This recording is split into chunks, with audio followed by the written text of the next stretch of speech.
British Columbia ਸਰਕਾਰ ਨੇ ਸ਼ੁੱਕਰਵਾਰ ਨੂੰ ਐਲਾਨ ਕੀਤਾ ਕਿ ਸੂਬੇ ਭਰ ਦੇ ਸਕੂਲਾਂ ਵਿੱਚ ਕਲਾਸਰੂਮਸ ਦੇ ਵਿੱਚ ਛੇਤੀ ਹੀ ਸੈੱਲਫੋਨ ਬੈਨ ਕੀਤੇ ਜਾਣਗੇ। ਜਿਨ੍ਹਾਂ ਉੱਤੇ ਰੋਕ ਲਾਏ ਜਾਣ ਸੰਬੰਧੀ ਇਹ ਐਲਾਨ ਕੀਤਾ ਗਿਆ ਹੈ। ਉਸ ਵਿੱਚ ਬ੍ਰਿਟਿਸ਼ ਕੋਲੰਬੀਆ ਦੇ ਪ੍ਰੀਮੀਅਰ ਨੇ ਕਿਹਾ ਕਿ ਜੋ ਇਹ ਕਦਮ ਚੁੱਕੇ ਜਾ ਰਹੇ ਨੇ ਉਹ ਖਾਸ ਤੌਰ ਦੇ ਉੱਤੇ ਬੱਚਿਆਂ ਦੀ ਸਿਹਤ ਤੇ ਸੁਰੱਖਿਆ ਦੇ ਮੱਦੇਨਜ਼ਰ ਨੇ, ਜੋ ਉਹਨਾਂ ਨੂੰ ਆਨਲਾਈਨ ਥ੍ਰੈਟਸ ਆਉਂਦੇ ਨੇ ਜਾਂ ਫਿਰ ਆਨਲਾਈਨ ਧਮਕੀਆਂ ਦਿੱਤੀਆਂ ਜਾਂਦੀਆਂ ਨੇ, ਉਸ ਤੋਂ ਬਚਾਉਣ ਵਾਸਤੇ ਕੁਝ ਅਜਿਹੇ ਕਦਮ ਚੁੱਕੇ ਜਾਣ ਵਾਸਤੇ ਫੈਸਲੇ ਲਏ ਜਾ ਰਹੇ ਨੇ, ਜਿਸ ਦੇ ਵਿੱਚ ਖਾਸ ਤੌਰ ਉੱਤੇ ਪ੍ਰੀਮੀਅਰ ਦੇ ਵੱਲੋਂ ਜ਼ਿਕਰ ਕੀਤਾ ਗਿਆ ਕਿ ਉਹਨਾਂ ਦੇ ਆਪਣੇ 9 ਸਾਲ ਦੇ ਪੁੱਤਰ ਦੀ ਕਲਾਸ ਵਿੱਚ 2 ਹੋਰ ਬੱਚੇ ਨੇ ਜੋ ਉਹ ਸੈੱਲਫੋਨ ਲੈ ਕੇ ਆਉਂਦੇ ਨੇ। ਜਦੋਂ ਸਕੂਲ ਵਿੱਚ ਬ੍ਰੇਕ ਹੁੰਦੀ ਹੈ ਤਾਂ ਉਸ ਸਮੇਂ ਉਸ ਸੈੱਲਫੋਨ ਦੇ ਰਾਹੀਂ ਜੋ ਬੱਚੇ ਇਕੱਠੇ ਹੋ ਕੇ ਕਾਫੀ ਕੁਝ ਦੇਖਦੇ ਨੇ ਆਨਲਾਈਨ, ਜਿਸ ਸੰਬੰਧੀ ਪ੍ਰੀਮੀਅਰ ਦਾ ਕਹਿਣਾ ਹੈ ਕਿ ਉਹ ਨਹੀਂ ਜਾਣਦੇ ਕਿ ਆਨਲਾਈਨ ਬੱਚਿਆਂ ਵੱਲੋਂ ਇਕੱਠੇ ਹੋ ਕੇ ਫੋਨ ਤੇ ਕੀ ਕੁਝ ਦੇਖਿਆ ਜਾਂਦਾ ਹੈ, ਜੋ ਕਿ ਖਤਰਨਾਕ ਵੀ ਹੋ ਸਕਦਾ ਹੈ। ਇਸ ਸੰਬੰਧੀ ਸਤੰਬਰ 2024 ਤੋਂ ਜਦੋਂ ਕਲਾਸਿਸ ਸ਼ੁਰੂ ਹੋਣਗੀਆਂ ਉਦੋਂ ਹੀ ਇਹ ਲਾਗੂ ਕਰ ਦਿੱਤਾ ਜਾਵੇਗਾ, ਜੋ ਸੈੱਲਫੋਨ ਜਮਾਤਾਂ ਵਿੱਚ ਬੈਨ ਕੀਤੇ ਜਾਣਗੇ। ਇੱਥੇ ਜ਼ਿਕਰਯੋਗ ਹੈ ਕਿ ਇਸ ਬੈਨ ਦੀ ਮੰਗ ਲਗਾਤਾਰ BC ਯੂਨਾਈਟਿਡ ਤੋਂ ਕੇਵਿਨ ਫਾਲਕਨ ਕਰਦੇ ਆਏ ਨੇ। ਬ੍ਰਿਟਿਸ਼ ਕੋਲੰਬੀਆ ਤੋਂ ਪਹਿਲਾਂ ਕਿਊਬੈਕ ਅਜਿਹਾ ਸੂਬਾ ਹੈ ਜੋ ਕਲਾਸਰੂਮਸ ਵਿੱਚ ਸੈੱਲਫੋਨਸ ਨੂੰ ਬੈਨ ਕਰ ਚੁੱਕਿਆ ਹੈ। ਓਨਟਾਰੀਓ ਦੇ ਵਿੱਚ ਵੀ ਇਸ ਸੰਬੰਧੀ ਹਦਾਇਤਾਂ ਲਾਗੂ ਨੇ ਸਾਲ 2019 ਤੋਂ।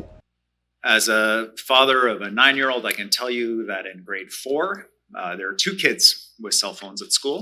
The reason I know this is that my son Ezra reminds me regularly that his friends have cell phones at school and that it is certainly time for him to have one too. He tells me that at recess, he and his pals gather around the cell phones and watch videos together of things online. I have no idea what they watch. There is no parent there regulating, overseeing what content is being shared with my child at school. Teachers are supervising a yard full of kids, many of whom will have cell phones. The school goes to grade 7. And so my son has access to unregulated internet content every single day at school. And the pressure that builds on parents as kids get older, as the number of kids with cell phones goes from 2 to 6 to 15 to 20, I need to have a cell phone too, is real. And even if you are reluctant to have your kid have a cell phone, have access to Snapchat, Instagram, TikTok, other kids having access to this at school puts a lot of pressure on parents to say, yeah, okay, we'll make sure that you're not left out of the social discussion of the participation at school.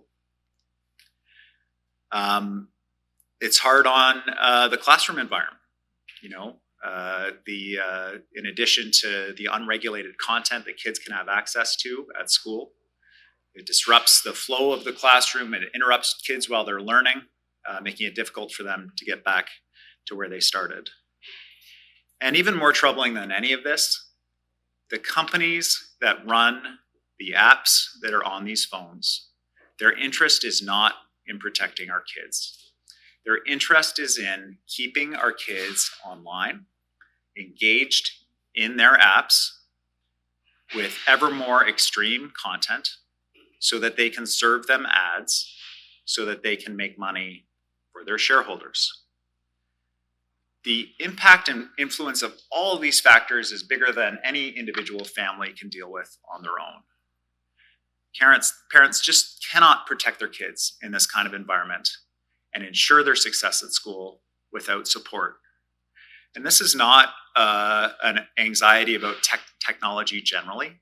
Our family has been saved on long drives by iPads, by apps on those iPads and videos, waits in restaurants and long things that waiting periods, waiting rooms, you name it. My marriage is grateful for the existence of these technologies. Our family is grateful. It's the only reason we're considering a 3rd kid. So it's not to say that there aren't positive aspects to these technologies. But it is to say that we need to do more to protect kids. And Carson's family can tell us in a very compelling way why that is the case. So today I am really, I want to make good on a commitment that I made to Carson's family when we made that first contact.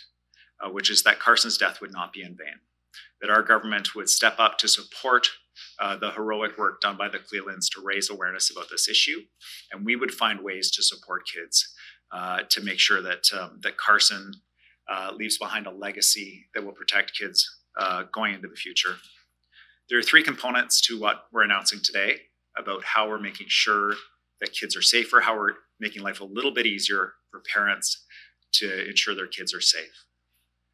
The first is that we will be introducing a requirement for school boards to have a policy in place to restrict cell phones bell to bell in classrooms to make sure that students are not interrupted from their studies, to make sure that the peer pressure to get a cell phone is relieved for parents, and to make sure that kids are safe at school from social media dares, from online bullying, pictures, video being shared of other kids at school.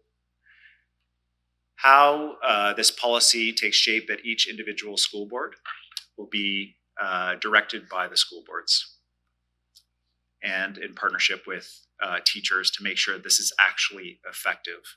We know there are kids with disabilities that need access to cell phones, for example, to be able to learn. So we want to make sure that those local decisions about how the policy is implemented takes place in a way that is effective and is supported, so it actually has the impact that we're looking for. We know that there are schools that already have restrictions like this in place that are effective and have shown very positive results in British Columbia, and we think that all kids deserve to benefit from that. As a side note, I mentioned to Ezra this morning that I would be announcing this, and he said, "Oh man, Dad, you're going to be the #1 enemy at my school."